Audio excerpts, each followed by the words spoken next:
ఈరోజు చట్టసభల్లో స్పీకర్ గారి యొక్క చైర్నే ప్రశ్నించేటట్టు, ఒక దళిత స్పీకర్ని అవమానించేటట్టు, మరి 2 టర్మ్గా మంత్రిగా చేసిన జగదీష్ రెడ్డి గారు మరి ఆ రకంగా మాట్లాడడం నిజంగా నేను ఒక నూతన సభ్యునిగా బాధపడుతున్నా, చింతిస్తున్నా. ఎస్సీ ఎస్టీలు అంటే అంత చులకన చేసి మాట్లాడడం, మరి అవమానకరంగా ఆ చైర్ని ప్రశ్నించడం నిజంగా చరిత్రలో మొదటిసారి చూస్తున్నాం. ఎందుకంటే మేము కూడా ఉద్యమాలు ఉన్నప్పుడు తెలంగాణ రాష్ట్రం సాధించే క్రమంలో ఆ రోజుల్లో ఏ రకంగా అవమానం చేశారో మీ అందరికీ తెలుసు.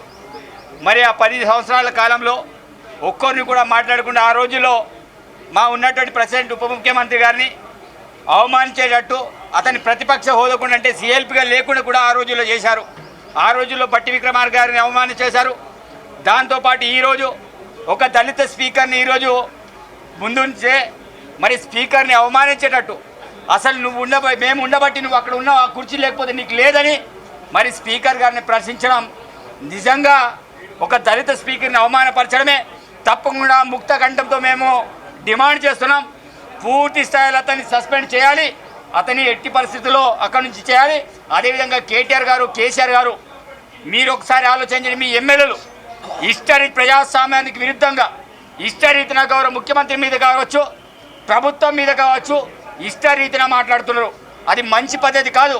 అవసరమైతే మీ ప్రతిపక్ష నాయకుడు ఫామ్ హౌస్లో పండుకోకుండా మరి చట్టసభలో వచ్చి కూర్చోవాలి. కానీ కేవలం అమావాస పుణ్యానికి ఆనాడు ఒకసారి వచ్చారు, నిన్న ఒకసారి వచ్చారు, ఇప్పుడు చట్టసభలు రారు.